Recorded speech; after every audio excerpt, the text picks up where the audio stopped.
और बता दें इस वक्त की बड़ी खबर लखनऊ से आ रही है, जहां राजधानी लखनऊ में पुलिस और बदमाश के बीच मुठभेड़ का मामला सामने आया है।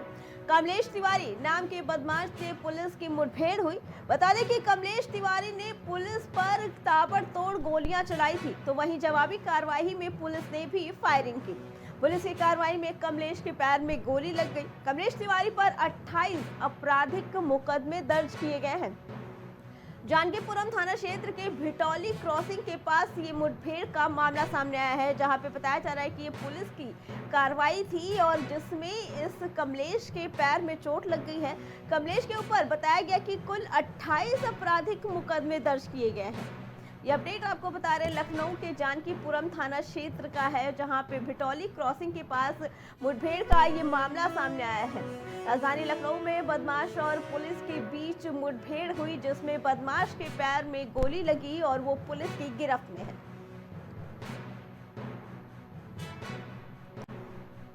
इस पर आगे जानकारी देने के लिए हमारे संवाददाता कलीम हमारे साथ जुड़ चुके हैं।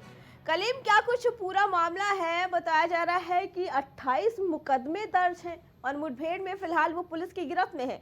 क्या कुछ पूरा मामला है, बताइए।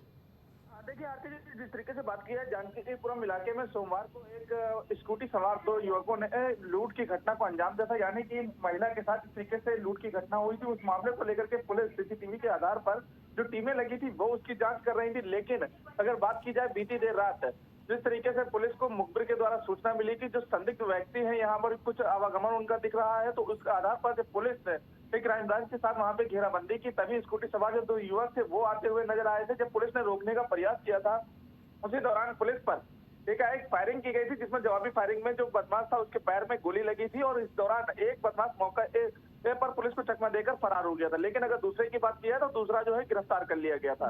उसके पास अगर बात की जाए तो लूट की जो चेन थी वो बरामद हुई है, असलाह बरामद हुआ है, खोखे बरामद हुए और जो बिना नंबर की स्कूटी थी वो बरामद की गई है। फिलहाल जो दूसरा आरोपी है उसके गिरफ्तारी के लिए कई टीमें लगी हुई हैं और आसपास की जो जगह है उन सभी जगहों पर दबिश लगातार देती हुई नजर आ रही हैं। लेकिन सवाल यह है कि जिस तरीके से जो बदमाश है वो बदमाश तरेरा महिलाओं के साथ लूट की वारदातों को अंजाम दे रहे थे, तो इन्हीं कड़ी में ये जो मुठभेड़ हुई है उस मुठभेड़ में फिलहाल एक तो गिरफ्तार हो गया, लेकिन दूसरा जो है वो कब तक गिरफ्तार होगा। और इस कड़ी में बात की जाए जिस तरीके से गैंगस्टर की अगर बात की जाए, चोरी की बात की जाए या फिर लूट की बात की जाए, गैंगस्टर समेत लूट की धाराओं में इसके ऊपर जो मुकदमे दर्ज है उसके साथ ही जो अन्य आपराधिक इतिहास है उसको भी खंगालने में पुलिस जुटी हुई है। जी कलीम, जो अपराधी पुलिस की गिरफ्त में है, क्या उसने बताया है कि उसके साथ ये गिरोह और बड़ा हो सकता है या ये दो ही मिलकर ये चोरी की वारदात करते थे?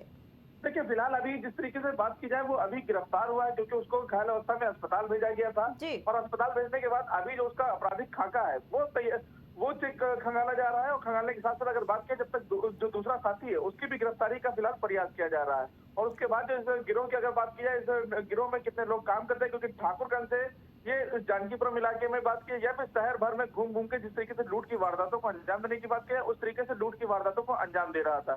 फिलहाल अभी पुलिस ने इस मामले में जो जानकारी दी वो ये बताया है कि अभी इससे पूछताछ की जानी है और अभी फिलहाल हॉस्पिटल में भर्ती था, तो हॉस्पिटल से छूटने डिस्चार्ज होने के बाद पुलिस आगे रिमांड पर लेकर के कहीं ना कहीं इससे पूछताछ भी आगे की कर सकती है।